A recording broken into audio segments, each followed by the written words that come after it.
This last Monday, I went up to the California Capitol to lobby against a bill. Now, I'm gonna tell you all about it, and it's so important for you to be involved in your local governments. And what does it have to do with church and state?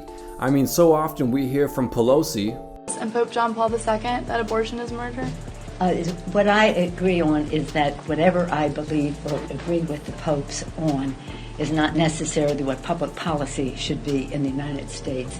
That there should be a separation of church and state. Well, is there something in the Capitol that maybe goes against what Pelosi's saying? Yes, there is. Let's get right into this. Hey, welcome back to Church and State, everybody. My name's Timothy Johnson. You may not have recognized me. I did shave. My girlfriend wanted to see what I look like without a beard, and now she's dating a man cub. But at the moment I'm searching for a man cub. Man cub? What man cub? The one who's lost.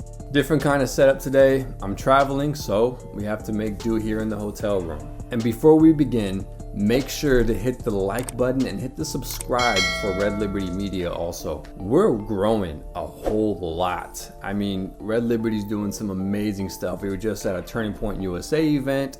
We're getting noticed by other journalists. So we're really doing some very cool stuff, and we want you to be a part of it with us.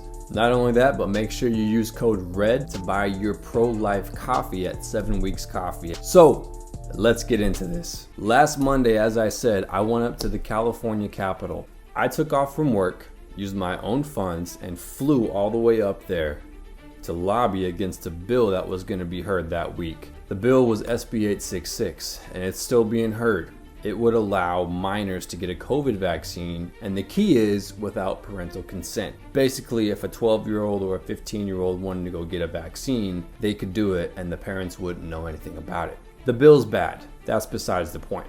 But what we did up there is what I want to share with you. And the reason I want to share this with you is because so often we think that the people in government, that the people we see on TV are like these massive leaders, right? Even if they're not, you know, on your side per se, like they're these massive leaders and they're untouchable, and you know, they're so big and you can't influence them in any type of way. That's the wrong way to think. First off, in America, we the people are the authority. We're not subjects here. We're not servants. We're not serfs. You're a citizen. You're a co-ruler. And the way we keep our liberty is if you actually co-rule. Our leaders are servants to us, we the people. And unless we remind them of that, they will do whatever they want. And that's one of the reasons that I went up there. For this bill, in the practical sense why I went up there with a group, and we met with assemblymen and women and staffers and legislative staff and anybody we could to get their ear and talk to them about this bill. But yeah, we often think they're so high above us, and in all honesty, no, they're just people just as you and I. The president is just as much as a human being as you and I are.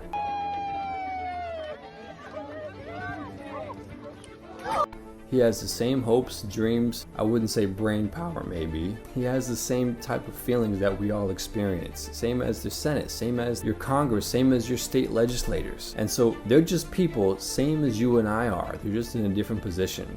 And that's how they need to be approached. And so with this bill, I had already spoken to my legislators, my state, assemblymen and women, my senators, all that. But we decided it was time to actually fly up there and speak to assemblymen and women, my legislators, staffers of them, legislative staff, anybody we could to talk to. And so what's interesting is as you go into everybody's office, I mean, you got the entire legislative body in this building. It's absolutely nuts to think that all these ideas are coming out of this building. Ideas have consequences, and this is the most important thing to understand. Ideas have consequences, especially when left unchecked or unchallenged. And so what we did that day, we went to their offices, which alone is something amazing, because we didn't have to put in a request and wait 60 days. We didn't have to, for fear of being put in prison because maybe we were the opposition. We went straight to their offices and we said, no. Hi, my name's Timothy Johnson. I'm one of your constituents. I live here in California, and I'm here to talk to you about SB 866. Do you have any time? Simple as that. And often the staffer would say, yes, we have time, or we don't, or come back at this time, or we get some contact information. The whole thing with these legislators, it's all about relationships. Yes, we need to stand up for what's right. Yes, we need to have a backbone, and you should not waver on what's right and what's wrong. But when it comes to speaking with your leaders, make them want to work for you. Make them want to govern the right way. Make there be an incentive. It's called being wise, being shrewd. Jesus says this in the Gospels. He says, be as gentle as a dove, but as wise as a serpent. And the book of Proverbs says that the tongue of the wise brings persuasiveness to his lips. And so I was able to talk and meet with a whole bunch of assemblymen and women, staffers. We did together as a group. I definitely learned from the group I went with, and it was a great thing. If you have a chance to go with the group, do it. I crossed paths with Scott Wiener, who was the author of the bill. I also passed cross with Buffy Wicks and spoke to her for a short minute. Buffy Wicks was also the author of the infanticide bill that Red Liberty reported on that would allow an abortion up to 28 days after birth. But check out this video of me and Buffy Wicks. Oh, great. Yeah, I just want to talk to you real quick. Sure. I want to know your stance on SB 866. Which one is that? Oh, yeah. I voted for it in committee. Yeah, and I'll vote for it before. I'm going to support it. Yeah, I mean, I just think it's, in addition to the other vaccines that kids can get, and other medical things that they can do at that age, and I support it. Some questions to consider though. How are they going to determine whether the kid's 12 years old? It's a good question. I'll look into it, but I'm going to support the bill. Okay. Thank you, though. I appreciate your advocacy. Jesus loves you, and I pray that you find him because Okay. he is the author of truth. Thank you. In meeting with these people, some of them were voting for the bill, some of them were not voting for the bill, and others didn't know where they stood yet. And so that's the main reason we went. And for those who are on the middle ground, we wanted to present them with legal criteria and facts to help them understand why this bill was bad. And so we want there to influence them to vote no or abstain on the bill. With everyone we came across, we made sure we were kind, we were honest, we had integrity, we had character. We're gonna be the bigger person in this area. Yes, we'll be nice, but at the same time, enough is enough when it comes to our kids. We're not gonna let you push back on our kids anymore.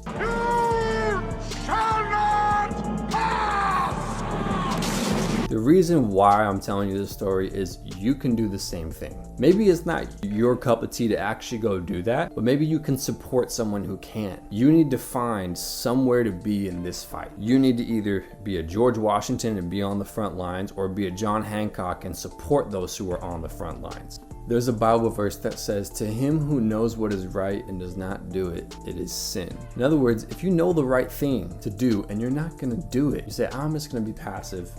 That's sin. It's wrong. You're supposed to be brave. You're supposed to do the right thing no matter what. I live in California. There's a super majority on the other side. It gets tough sometimes because we don't win a lot of the battles, but we're not called to be there for the result. We're called to be faithful. We're called to do the right thing. And I'm not going to sit back and just throw my hands up and throw the white flag up because it's not going to go the result that I want. I'm going to continue to fight, and I know people will with me. And I don't care if anyone else doesn't, I'm going to. This type of attitude that I have is there, one, because of my relationship with Christ. I'm a Christian and he saved me. He's given me a desire to help those in government know him and help believers and other people get involved in government so that we can continue to have the liberties that we have. And second, I was raised in a great family that taught me how to love this country and taught me how to be involved. And third, I also listen and continue to learn how to do that. Meeting with legislators didn't happen overnight. You can start in your city council, you can start in your school board, and you need to start there. And maybe you're sitting there and you're like, Tim,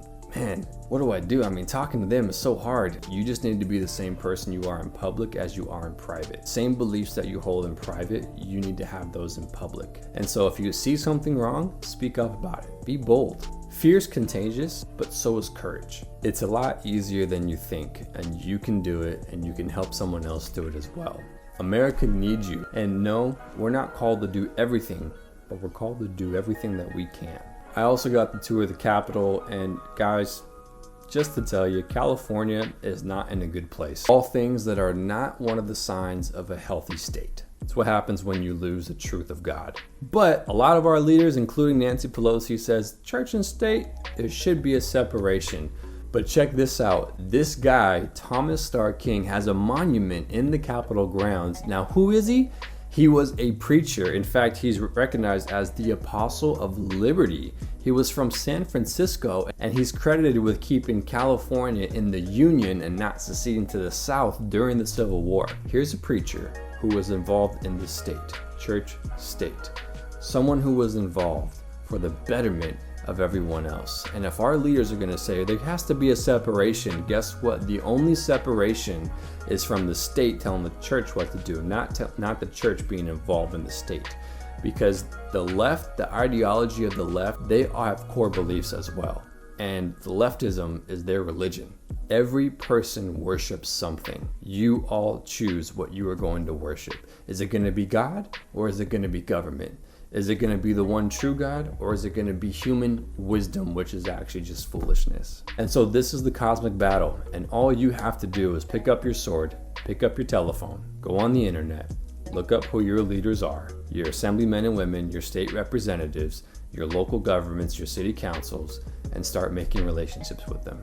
Stand up for truth, do the right thing no matter what, and do hard things. We're not called in this life to do easy things. We're called to do hard things because that's how you grow. And that's how we keep our liberty. And with that, I'm signing off. My name's Timothy Johnson from Red Liberty Media. Thank you for watching Church and State, and we'll see you next week where I'll be back at my house.